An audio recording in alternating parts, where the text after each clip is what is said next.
الصلاۃ والسلام علیک یا رسول اللہ وعلیک و صحابیک یا حبیب اللہ۔ کسی بھی مسلمان مرد کو یا عورت کو سر کا درد رہتا ہے یا جسم کے اندر کہیں بھی ان کو درد رہتا ہے تو یہ قرآن پاک کی آیت کریمہ ہے جو سورہ اسراء کی آیت ہے، آیت نمبر 105 ہے۔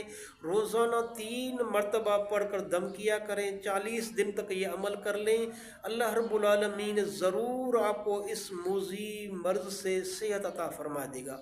وہ آیت کریمہ یہ ہے وَبِالْحَقِّ أَنزَلْنَا وَبِالْحَقِّ نَزَّلَ وَمَا أَرْسَلْنَاكَ إِلَّا مُبَشِّرًا وَنَذِيرًا۔